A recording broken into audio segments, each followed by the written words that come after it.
നമസ്കാരം, ന്യൂസ് 18 എക്സ്പ്രസിലേക്ക് സ്വാഗതം. സർക്കാർ ഉദ്യോഗസ്ഥർ പണിമുടക്കുന്നത് നിയമവിരുദ്ധമെന്ന് ഹൈക്കോടതി. ഇക്കാര്യം വ്യക്തമാക്കി സർക്കാർ ഇന്ന് തന്നെ ഉത്തരവ് ഇറക്കണം. പണിമുടക്കുന്ന സർക്കാർ ജീവനക്കാർക്ക് എതിരെ നടപടിയെടുക്കാത്തതിൽ കോടതിക്ക് അതൃപ്തി.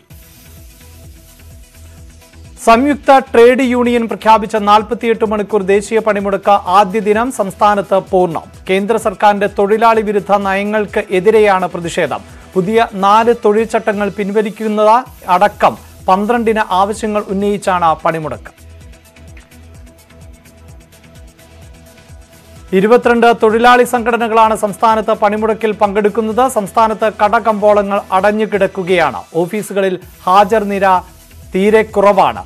സെക്രട്ടേറിയറ്റ് അടക്കം മിക്ക സർക്കാർ ഓഫീസുകളിലും നാമമാത്രമായ ജീവനക്കാരാണ് എത്തിയത്. കേരളത്തിൽ പണിമുടക്ക് ജനത്തെ വലച്ചു. ചില ഓട്ടോകളും ആശുപത്രികൾ കേന്ദ്രീകരിച്ചുള്ള KSRTC സർവീസുകളും മാത്രമാണ് സർവീസ് നടത്തിയത്. പാൽ, പത്രം, ആശുപത്രി, ആംബുലൻസ്, കോവിഡ് പ്രതിരോധ പ്രവർത്തനം തുടങ്ങിയവയെ പണിമുടക്കിൽ നിന്ന് ഒഴിവാക്കിയിട്ടുണ്ട്. കൊച്ചിയിൽ പലയിടത്തും ജോലിക്ക് എത്തിയവരെ തടഞ്ഞു. കൊച്ചി BPCLൽ വാഹനത്തിൽ എത്തിയ ജീവനക്കാരെ പണിമുടക്ക് അനുകൂലികൾ തടഞ്ഞു. BPCLൽ പണിമുടക്ക് പാടില്ലെന്ന് ഹൈക്കോടതി വ്യക്തമാക്കിയിരുന്നു. കിഴക്കമ്പലത്ത് കിറ്റക്സ് വാഹനത്തിനു നേരെയും പണിമുടക്ക് അനുകൂലികളുടെ പ്രതിഷേധം. കഞ്ചിക്കോട് കിൻഫ്രയിൽ ജോലിക്കായി എത്തിയ ജീവനക്കാരെ തിരിച്ചയച്ചു. കോഴിക്കോട് അശോകപുരത്ത് സമരാനുകൂലികൾ ഓട്ടോറിക്ഷയുടെ ചില്ല് തകർത്ത് കുടുംബത്തെ ഇറക്കിവിട്ടു. ഓട്ടോറിക്ഷ തൊഴിലാളിയായ ഗോവിന്ദപുരം സ്വദേശി ലിബിജിത്തിനെയും കുടുംബത്തെയുമാണ് ഒരു സംഘം ആളുകൾ ആക്രമിച്ചത്. കുട്ടികളെ അടക്കം ഭീഷണിപ്പെടുത്തിയെന്ന് ലിബിജിത്ത് കസബ പോലീസ് കേസെടുത്തു. കാസർഗോഡ് ദേശീയപാതയിൽ പുതിയ ബസ് സ്റ്റാൻഡിന് സമീപം വാഹനങ്ങൾ തടഞ്ഞു. പണിമുടക്ക് അനുകൂലികളും യാത്രക്കാരും തമ്മിൽ വാക്കേറ്റമുണ്ടായി. ടൂറിസം മേഖലയായ ആലപ്പുഴയിൽ പണിമുടക്ക് ഭാഗികം. വിദേശ ടൂറിസ്റ്റുകൾക്കായി ചില ടാക്സികൾ ഓടുന്നു. ഹൗസ് ബോട്ടുകളും സർവീസ് നടത്തുന്നു. കടകമ്പോളങ്ങൾ അടഞ്ഞുകിടക്കുകയാണ്. KSRTCയും സർവീസ് നടത്തിയില്ല. ദേശീയ പണിമുടക്ക് മലയോര മേഖലയിൽ ശക്തം. തിരുവനന്തപുരം കാട്ടാക്കടയിൽ ബൈക്ക് യാത്രക്കാരനെ സമരാനുകൂലികൾ തടഞ്ഞു. റോഡിനു കുറുകെ കസേരകൾ നിരത്തിയിട്ട് മാർഗ തടസ്സം സൃഷ്ടിച്ചു. ഇരുചക്ര വാഹന യാത്രക്കാരെ ഉൾപ്പെടെ തടഞ്ഞത് നേരിയ സംഘർഷം സൃഷ്ടിച്ചു. പാറശാല ദേശീയപാതയിൽ സമരാനുകൂലികൾ സ്വകാര്യ വാഹനങ്ങൾ തടഞ്ഞു. ദേശീയ പണിമുടക്ക് ദിവസത്തിലും എറണാകുളം പള്ളിക്കരയിൽ കടകൾ തുറന്ന് പ്രവർത്തിച്ചു. പണിമുടക്കിന്റെയും ഹർത്താലിന്റെയും എണ്ണം കൂടിയതോടെയാണ് സമരത്തിന്റെ ഭാഗമായി ഇനി കടകൾ അടയ്ക്കേണ്ടതില്ലെന്ന് വ്യാപാരികൾ തീരുമാനിച്ചത്. കഴിഞ്ഞ 5 വർഷമായി ഈ പതിവ് തുടരുന്നുണ്ട്. ഹൈക്കോടതി നിർദ്ദേശപ്രകാരം കടകൾ തുറക്കുന്നതിന് പോലീസ് സംരക്ഷണം ഒരുക്കി. മറ്റ് സംസ്ഥാനങ്ങളിൽ ദേശീയ പണിമുടക്ക് കാര്യമായി പ്രതിഫലിച്ചിട്ടില്ല. ഡൽഹി ഉൾപ്പെടെയുള്ള സംസ്ഥാനങ്ങളിൽ ഗതാഗതം പതിവ് പോലെ തന്നെയായിരുന്നു. മുംബൈ, ബാംഗ്ലൂർ ഉൾപ്പെടെ നഗരപ്രദേശങ്ങളെ പണിമുടക്ക് ബാധിച്ചിട്ടില്ല. പശ്ചിമ ബംഗാളിൽ സമരാനുകൂലികൾ ട്രെയിൻ തടഞ്ഞു. ആന്ധ്രാപ്രദേശിലെ വിജയവാഡയിൽ ഇടത് ട്രേഡ് യൂണിയൻ സംഘടനകൾ പ്രകടനം നടത്തി. ദേശീയ പണിമുടക്ക് വിഷയം പാർലമെന്റിൽ അവതരിപ്പിച്ച MPമാർ വിഷയം ചർച്ച ചെയ്യണമെന്നാവശ്യപ്പെട്ട് TN പ്രതാപൻ, AM ആരിഫ് എന്നിവർ ലോക്സഭയിൽ അടിയന്തര പ്രമേയത്തിന് നോട്ടീസ് നൽകി. ബിനോയ് വിശ്വം, V ശിവദാസൻ എന്നിവർ രാജ്യസഭയിലും അടിയന്തര പ്രമേയത്തിന് നോട്ടീസ് നൽകി. പണിമുടക്കിനെ തുടർന്ന് ഔദ്യോഗിക വാഹനം ഉപേക്ഷിച്ച മന്ത്രി GR അനിൽ ബൈക്കിലാണ് മന്ത്രി പണിമുടക്ക് ധർണയിൽ പങ്കെടുക്കാൻ എത്തിയത്. റേഷൻ കടകൾ ഞായറാഴ്ച തുറന്നു പ്രവർത്തിക്കാൻ നിർദ്ദേശം നൽകിയത് ജനങ്ങൾക്ക് സൗകര്യം ഒരുക്കാൻ വേണ്ടി. 3 ലക്ഷത്തിലധികം പേർ റേഷൻ വാങ്ങിയെന്നും മന്ത്രി. പണിമുടക്കിലും മുടക്കമില്ലാതെ CPIM പാർട്ടി കോൺഗ്രസ് വേദി നിർമ്മാണം. സമ്മേളന വേദികളിൽ തൊഴിലാളികൾ പണിമുടക്ക് ദിവസവും ജോലി ചെയ്യുന്നതിന്റെ ദൃശ്യങ്ങൾ പുറത്തുവന്നു. നായനാർ അക്കാദമിയിലും ടൗൺ സ്ക്വയറിലുമാണ് നിർമ്മാണം നടക്കുന്നത്. ചെന്നൈയിലുള്ള സ്വകാര്യ കമ്പനിക്കാണ് വേദിയുടെ നിർമ്മാണ ചുമതല. മറ്റ് സംസ്ഥാനങ്ങളിൽ നിന്ന് വന്ന തൊഴിലാളികൾ സമ്മേളന വേദിക്ക് സമീപം ഉണ്ട് എന്നല്ലാതെ പണി എടുക്കുന്നില്ല എന്ന് CPIM വിശദീകരിച്ചു. പണിമുടക്കിൽ ഇടുക്കിയിലെ തോട്ടം മേഖലയിലടക്കം നിശ്ചലം. സ്വകാര്യ വാഹനങ്ങൾ അപൂർവമായാണ് നിരത്തിൽ ഇറങ്ങിയത്. KSRTC അടക്കം സർവീസ് നടത്തിയില്ല. ഓട്ടോ ടാക്സി തൊഴിലാളികളും മറ്റ് വിവിധ മേഖലകളിലുള്ള തൊഴിലാളികളും പണിമുടക്കിന്റെ ഭാഗമായതോടെ ടൗണുകളടക്കം വിജനമായി.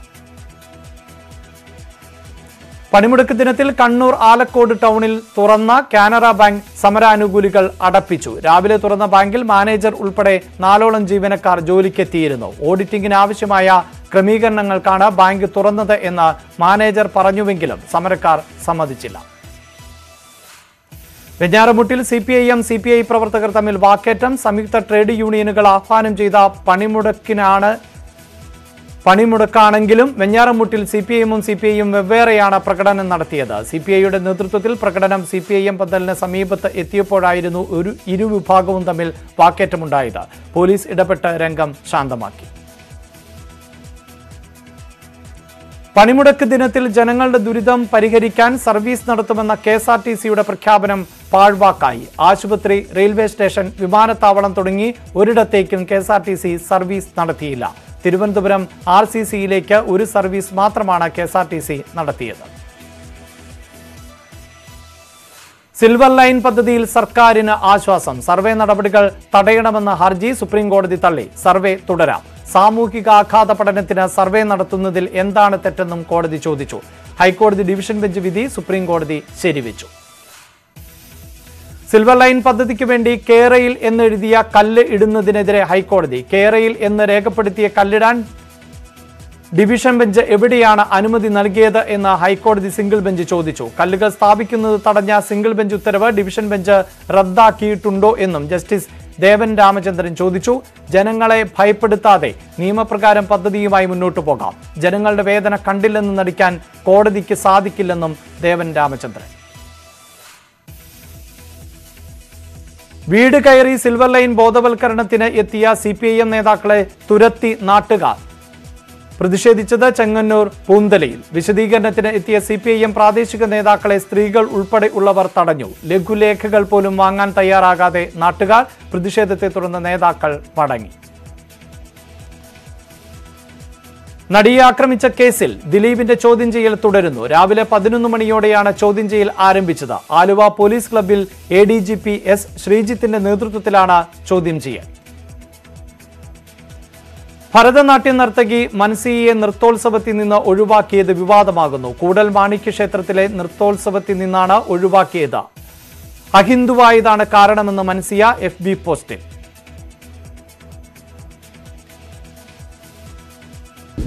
എന്നെ ഫോൺ വിളിക്കുകയാണ് ചെയ്തത്. എന്നിട്ട് പറഞ്ഞു മനസ്സിൽ കൂടൽമാണിക്യ ക്ഷേത്രത്തിൽ നൃത്തോത്സവത്തിന് പേര് ഉണ്ടല്ലോ എന്ന് പറഞ്ഞു. അപ്പോൾ ഞാൻ ആദ്യം ഉണ്ട്. അപ്പോൾ ഞാൻ വിചാരിച്ചു വല്ല പ്രാക്ടീസിൻ്റെ കാര്യങ്ങളോ അല്ലെങ്കിൽ സമയത്തിൻ്റെ പ്രശ്നങ്ങളിലെ കാര്യങ്ങളിലോ വിളിക്കുമായിരിക്കും എന്ന് വിചാരിച്ചു. അപ്പോൾ അവർ പറഞ്ഞു നമുക്കവിടെ ചെയ്യാൻ പറ്റില്ല എന്ന് പറഞ്ഞു. അപ്പോൾ ഞാൻ വിചാരിച്ചു എന്താണ് എന്ന് ചോദിച്ച സമയത്ത് ഒരു സ്റ്റേറ്റ്മെൻ്റ് ആയിരുന്നു, അഹിന്ദുക്കൾക്ക് അവിടെ പ്രവേശനമില്ല എന്ന് പറഞ്ഞു. അപ്പോൾ ഞാൻ പറഞ്ഞു ഓക്കെ, ഇത് ദേശീയ നൃത്തോത്സവമാണല്ലോ, ഞാൻ വലിയതായിട്ട് ചോദ്യം ചെയ്തതല്ല, ദേശീയ നൃത്തോത്സവമാണല്ലോ, അപ്പം ഇങ്ങനെയുള്ള ഇതുണ്ടാവാതില്ല. മാത്രമല്ല ഞാൻ അഹിന്ദു അല്ല, വേറൊന്നുമല്ല, ഞാൻ മനുഷ്യരാണ്. എനിക്ക് അങ്ങനെ റിലീജിയൻ ബേസ് ഉണ്ടായിരുന്നു, മുസ്ലിം മതവിശ്വാസിയായിരുന്നു. പിന്നെ പല അനുഭവങ്ങൾ കൊണ്ട് ഞാനത് ഇന്ന് മതമില്ലാണ്ടാണ് ജീവിക്കുന്നത്. മൻസിയുടെ നൃത്തം വിലക്കിയത് ആചാരാനുഷ്ഠാനങ്ങളുടെ ഭാഗമെന്ന് ക്ഷേത്രം അധികൃതർ. ക്ഷേത്രത്തിനകത്ത് അഹിന്ദുക്കൾക്ക് പ്രവേശനമില്ല, കലയോട് ബഹുമാനം മാത്രമെന്നും കൂടൽ മാണിക്യം ദേവസ്വം ചെയർമാൻ പ്രദീപ് മേനോൻ. ഇതിനൊരു എക്സ്പെർട്ട് കമ്മിറ്റി ഉണ്ട്. ആ കമ്മിറ്റി ഈ പരിപാടികൾ സെലക്ട് ചെയ്യുന്നു. അതിൻ്റെ ഭാഗമായിട്ട് ഇവരുടെയും പരിപാടി സെലക്ട് ചെയ്തു. അതിനുശേഷം ഈ എല്ലാ പരിപാടികളും കച്ചിട്ടാക്കും, ഒരു എഗ്രിമെൻ്റ് ഉണ്ടാക്കും. ഇന്ന ദിവസം ഇന്ന സമയത്താണ് നിങ്ങൾ. അതിലൊരു ക്ലോസ് ഉണ്ട്, ഈ പറഞ്ഞ പോലെ ഹൈന്ദവർ എന്നുള്ളത്. അത് ദേവസ്വത്തിൽ നിന്ന് വിളിച്ചപ്പോഴാണ്, അവരുമായി സംസാരിച്ചപ്പോഴാണ് അവർ അങ്ങനത്തെ ഒരു ഇതിന് അവർക്ക് പറ്റില്ല. അവരുടെ ബാക്ക്ഗ്രൗണ്ട് അവർ പറഞ്ഞു, അവർ ഹിന്ദു മത ഇതിലല്ല, അവർ ഒരു മതത്തിലും വിശ്വസിക്കുന്നില്ല എന്നുള്ള രീതിയിലാണ് ഇവിടുന്ന് കിട്ടിയ റിപ്പോർട്ട്. പക്ഷേ നിലനിൽക്കുന്ന നിയമത്തിൻ്റെ അടിസ്ഥാനത്തിൽ അഹിന്ദുക്കൾക്ക് മതിലിന് അപ്പുറത്തേക്ക് പ്രവേശനമില്ല. അതവർ അറിയിച്ചു. വളരെ വിഷമമുണ്ട്. നമുക്ക് അറിയപ്പെടുന്നൊരു കലാകാരിയാണ്, വ്യക്തിപരമായിട്ടൊക്കെ എനിക്ക് വളരെ ഞങ്ങൾ ആദരിക്കുന്നൊരു കലാകാരിയാണ്. പക്ഷേ ഞങ്ങൾക്കൊരു ദേവസ്വം ബോർഡിന് നിലനിൽക്കുന്ന നിയമങ്ങളും ആചാരാനുഷ്ഠാനങ്ങളും പാലിച്ചേ പറ്റൂ. വർക്കല ശിവപ്രസാദ് കൊലക്കേസിൽ 6 പ്രതികളെ ഹൈക്കോടതി വെറുതെ വിട്ടു. ജീവപര്യന്തം തടവ് ശിക്ഷയ്ക്കെതിരെ പ്രതികൾ നൽകിയ അപ്പീലിലാണ് ഹൈക്കോടതി ഡിവിഷൻ ബെഞ്ച് ഉത്തരവ്. DHRM ദക്ഷിണ മേഖലാ സെക്രട്ടറി വർക്കല ദാസ്, സംസ്ഥാന ചെയർമാൻ സെൽവരാജ് എന്നിവർ അടക്കമുള്ള പ്രതികളെയാണ് ഹൈക്കോടതി വെറുതെ വിട്ടത്. 5ാം പ്രതി സുധി നാരായണന്റെ ശിക്ഷ ഹൈക്കോടതി ശരിവെച്ചു. ചില ഡോക്ടർമാർ തുടരുന്ന രീതി അവസാനിപ്പിച്ചില്ലെങ്കിൽ അതിശക്തമായ നടപടി നേരിടേണ്ടി വരുമെന്ന് മന്ത്രി വീണ ജോർജ്. ശസ്ത്രക്രിയയുടെ തീയതി നിശ്ചയിക്കണമെങ്കിൽ പോലും ചില ഡോക്ടർമാരെ വീട്ടിൽ പോയി കാണേണ്ട അവസ്ഥയാണ്. ചുരുക്കം ചിലർ ആരോഗ്യമേഖലയുടെ പ്രവർത്തനങ്ങൾക്ക് അപമാനകരമാകുന്ന രീതിയിലാണ് പ്രവർത്തിക്കുന്നത് എന്നും മന്ത്രി. പത്തനംതിട്ട റാന്നി താലൂക്ക് ആശുപത്രിയിലെ ഓക്സിജൻ ജനറേഷൻ പ്ലാന്റ് ഉദ്ഘാടനം ചെയ്യുകയായിരുന്നു മന്ത്രി. വാഹനങ്ങളിൽ സ്കൂൾ വിദ്യാർത്ഥികളുടെ അപകടകരമായ അഭ്യാസ പ്രകടനം. Wayanad Kaniyambetta government higher secondary സ്കൂളിലെയും പനമരം ഹയർ സെക്കൻഡറി സ്കൂളിലെയും വിദ്യാർത്ഥികളാണ് അഭ്യാസ പ്രകടനം നടത്തിയത്. യാത്രയയപ്പ് ദിനത്തിൽ ബൈക്കുകളിലും കാറുകളിലുമായിരുന്നു അഭ്യാസ പ്രകടനം. സംഭവത്തിൽ മോട്ടോർ വാഹന വകുപ്പ് നടപടികൾ ആരംഭിച്ചു.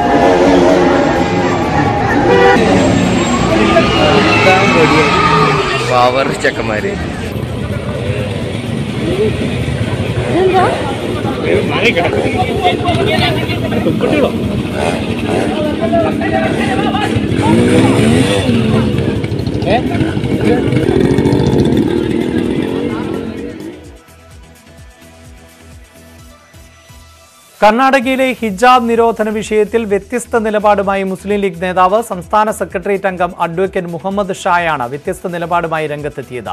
ഹിജാബ് വിഷയത്തിൽ പ്രശ്നങ്ങൾ ഉണ്ടാക്കിയെടുക്കാൻ ചിലർ ശ്രമിച്ചോ എന്ന സംശയമുണ്ട്. ചർച്ചയിൽ അവസാനിക്കേണ്ടതായിരുന്നു വിഷയമെന്നും മുഹമ്മദ് ഷാ. ഫാസിസം വിഷയത്തിൽ വേറിട്ട അഭിപ്രായവുമായി KNM സംസ്ഥാന പ്രസിഡന്റ് TP അബ്ദുള്ളക്കോയ മഅദനി. ഫാസിസത്തെ ചെറുത്തു തോൽപ്പിക്കണം, എന്നാൽ ഫാസിസത്തോടുള്ള ഭയം തീവ്രവാദ പ്രസ്ഥാനങ്ങൾക്ക് വളരാനുള്ള സാഹചര്യം ഒരുക്കുന്നതിലേക്ക് നീങ്ങരുതെന്നും അബ്ദുള്ളക്കോയ മഅദനി. മൂലമറ്റം കേസിൽ പ്രതിയുടെ പക്കൽ നിന്ന് പിടികൂടിയ തോക്ക് ലൈസൻസ് ഇല്ലാത്തതെന്ന് പോലീസ്. വിദഗ്ധ പരിശോധനയിൽ നാടൻ തോക്കല്ലെന്നും കമ്പനി നിർമ്മിതമാണ് എന്നും കണ്ടെത്തി. 2014 കരിങ്കുന്നം സ്വദേശിയായ ഇരുമ്പ് പണിക്കാരനിൽ നിന്ന് 1 ലക്ഷം രൂപയ്ക്ക് വാങ്ങിയതാണ് തോക്ക് എന്നാണ് പ്രതി ഫിലിപ്പ് മാർട്ടിൻ പോലീസിന് മൊഴി നൽകിയത്. നടൻ മോഹൻലാലിന്റെ ഊട്ടിയിലുള്ള ബംഗ്ലാവിന് സമീപത്തെ വീട്ടിൽ പുലി കയറി. ഇന്നലെ പുലർച്ചെയാണ് സംഭവം. മുൻപും ഈ മേഖലയിൽ പുലി ഇറങ്ങിയിരുന്നു. ഇവിടുത്തെ വളർത്തുനായയെ അന്ന് പുലി പിടിച്ചിരുന്നതായി പ്രദേശവാസികൾ.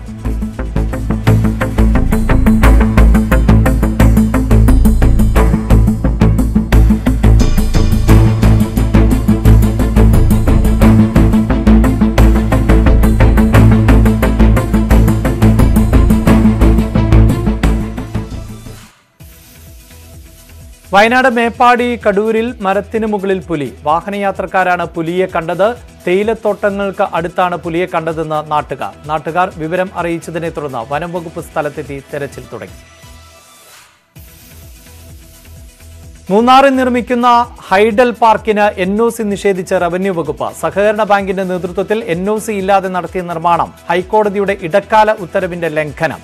റവന്യൂ വകുപ്പ് അഡീഷണൽ ചീഫ് സെക്രട്ടറിയുടെ ഉത്തരവിലാണ് ഇക്കാര്യം വ്യക്തമാക്കിയത്. പത്തനംതിട്ട കുമ്പനാടുണ്ടായ വാഹനാപകടത്തിൽ 2 യുവാക്കൾ മരിച്ചു. ഇലന്തൂർ സ്വദേശി ശ്രീകുട്ടൻ, വരിയാപുരം സ്വദേശി ശൈലേഷ് എന്നിവരാണ് മരിച്ചത്. ഇവർ സഞ്ചരിച്ചിരുന്ന ബൈക്ക് ഓമ്നി വാനുമായി കൂട്ടിയിടിച്ചാണ് അപകടമുണ്ടായത്.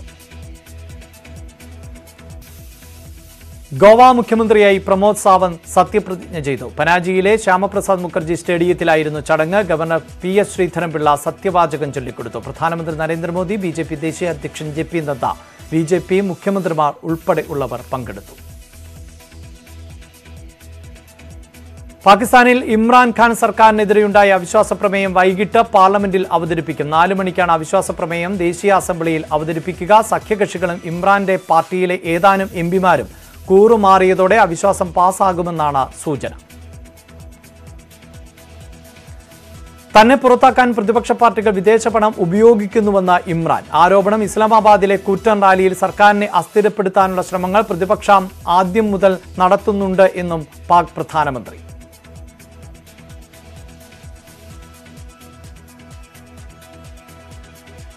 ദോഹ ബാങ്ക് ചീഫ് എക്സിക്യൂട്ടീവ് പദവിയിൽ നിന്നും ഇന്ത്യക്കാരനായ R സീതാരാമൻ രാജിവെച്ചു. അദ്ദേഹം ഇന്നലെയാണ് രാജിക്കത്ത് നൽകിയത്. രാജിയുടെ കാരണം വ്യക്തമല്ല.